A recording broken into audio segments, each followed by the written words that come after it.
Alright, hello everyone and welcome to game number 1 in our best of 3 series between Cubit 32 and Seilore.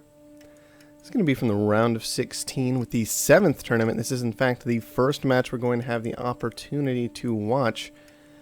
And let's have a look at the map, shall we? There is a bit of carbon scattered about that certainly is usable for a scavenger. That's not going to be a problem. What's interesting is the iron that's right next to it as well. There is enough iron scattered about the map to allow for a couple of those players as well. And Cubit is going to be our first player to get down this game. He has decided he wants to be a scientific player. Not really a great scientific location. We're going to have to just redo the whole thing, aren't we?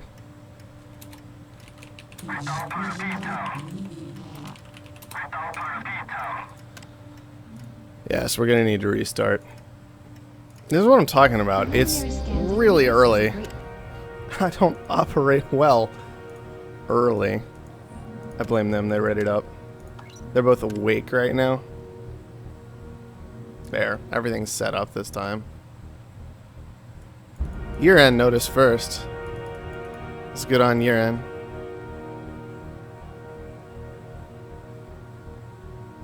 It is like 8 a.m. It is like I got up 20 minutes ago. And my coffee's not drinkable yet.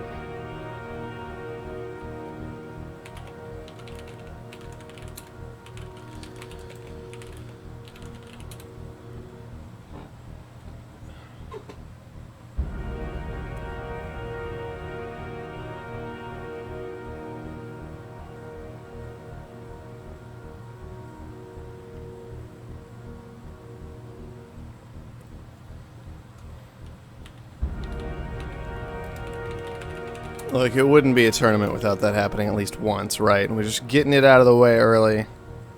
It's done with. It's over. It's going to be fine. We're just not going to worry about it. We're just not going to worry about it too much.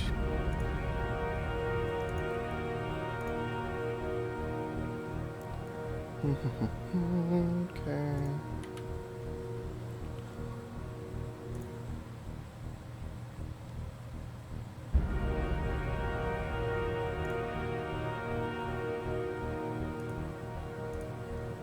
All right.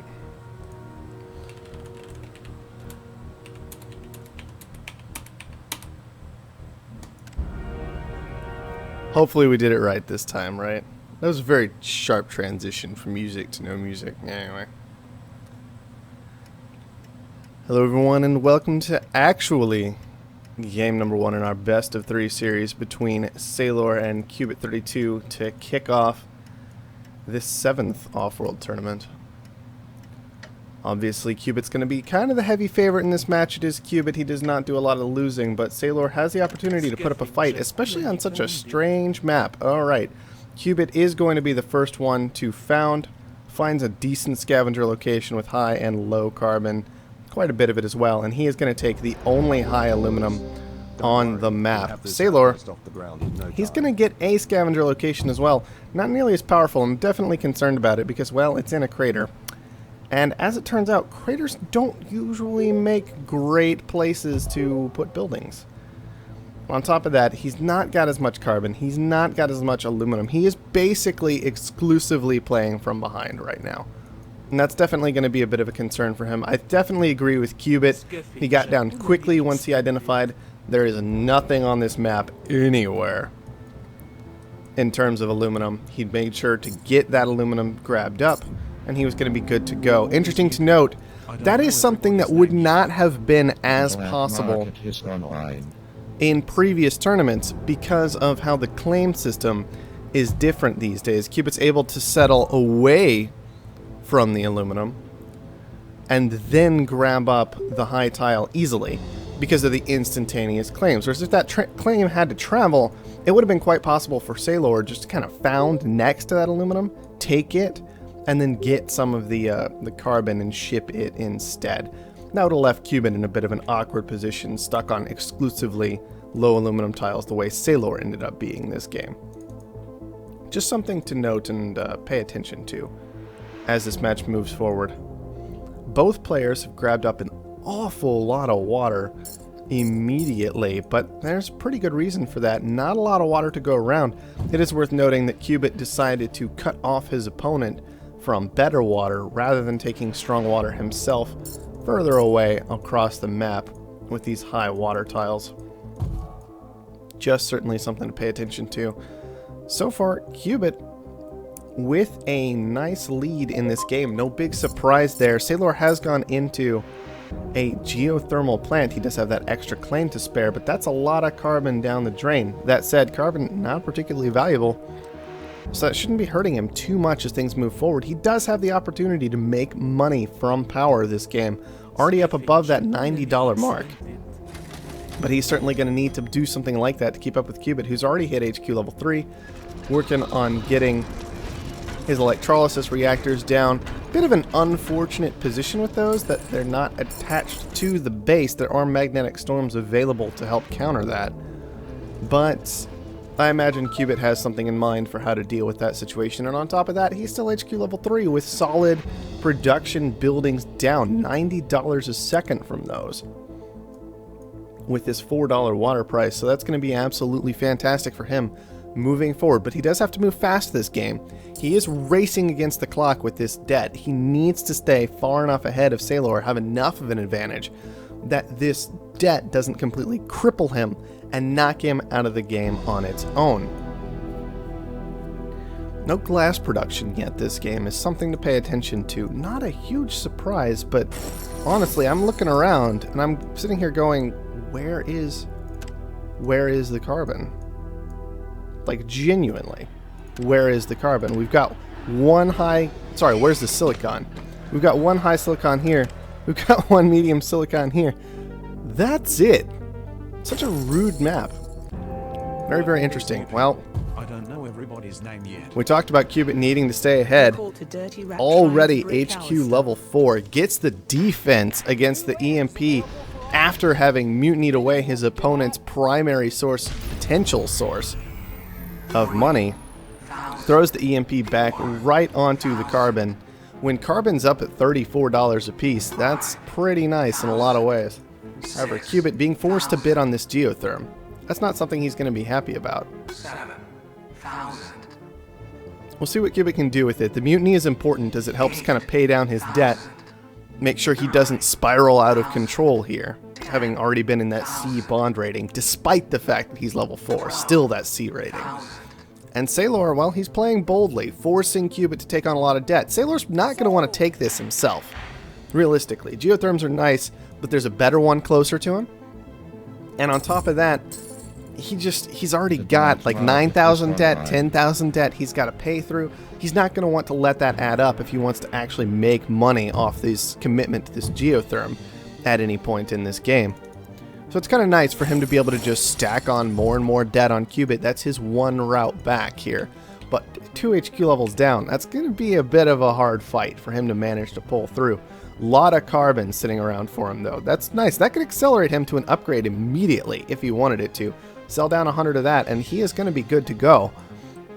Looks like he's a bit nervous to do so. The issue is, of course, he's going to need carbon after upgrading in order to actually get anything done. Still, though, got to make a move soon. Can't just sit around doing nothing all game, even if you are EMP'd out. That is going to be a fast way to, well, a quick loss. Should be noted that Cubit does have food production going up at this point. I don't think anything was ever really done about these reactors.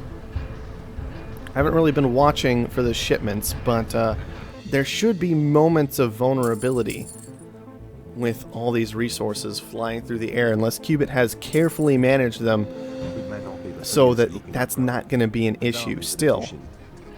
You can see stuff like that. That was a lot of resources going through the air right there for some of this fuel and oxygen. Nice potential hits for magnetic storms that just aren't coming out of Seilore, and that's a bit of a concern for me. Alright, Seilore having to set up electrolysis away from his base, no big surprise there. Also going to be vulnerable to magnetic storms unless he carefully manages the shipment of those resources. Alright. Cubit still with a nice lead at this point in the game. 24,000 in cash is what he's just sitting on at the moment. Well, in cash plus resources. That's interesting that that adjusted to show that now. I kind of appreciate that, actually. But still with a decent lead, Seilore's going to have to do something creative, something clever to keep with it this game. And the Chem Lab is definitely not those things.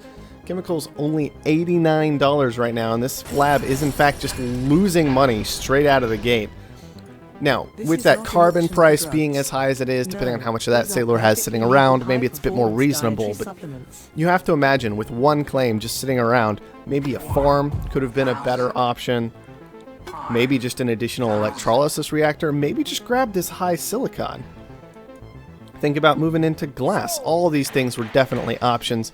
Cubit with that adrenaline boost auction going over to him for only 5,000. He is back in that B rating. So holding on, not letting debt drag him down. It's very helpful that he's mostly producing life support at this stage, which helps kind of cover him, keep him from getting too much more debt, except through those interest payments, which as he recovers, obviously, will not be nearly so bad to have to deal with. Whereas Seilore still got 20,000 debt. Ooh, we're actually fighting over these water pumps right now. A nice move from Seilore. But it is not going to pan out. Cubit is going to end up with most of that water. Just trying to make sure that that price doesn't overwhelm him. As even with this amount of water production, because he was stuck on those mediums and lows, it's not working out all that great for him. He's still consuming a lot of water with these electrolysis reactors, with these farms, which means he's going to have to be prepared to transition at some point. I'm also a little bit concerned about this power cost of these reactors, although power has gone down to about $90, and it should be quite tolerable for Cubit moving forward. Alright, Offworld Market, hologrammed as a farm. One has to imagine Seilore is going to be paying enough attention to his opponent to kind of see that boost. It's going to be really, really obvious what's going down there. The question is, through an adrenaline boost, will he be able to stop it before it kills him? And I'm a bit skeptical of that. To be honest, adrenaline boosts on those off-world markets, that only takes 30 seconds to finish, 30 seconds until it makes money. Basically, I mean, that's a really big difference from a standard off-world market that takes 2 minutes before it'll start seeing anything after the point that you plant it. Overload going down right next to it, not on the market itself. I kind of have to imagine that was a bit of a misclick or just misreading which tile was changing. I'm going to assume a misclick, maybe a little bit of nerves getting to Seilore at this point.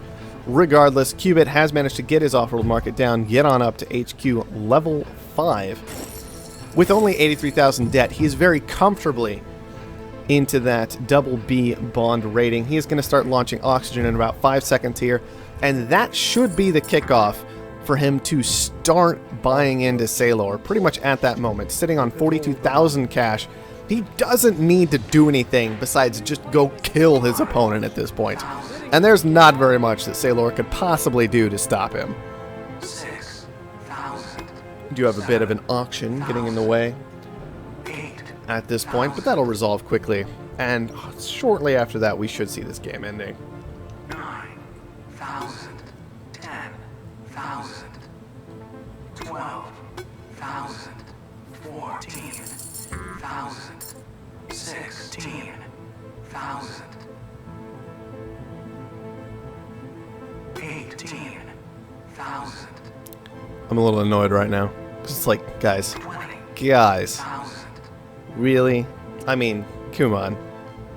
The writing's on the wall.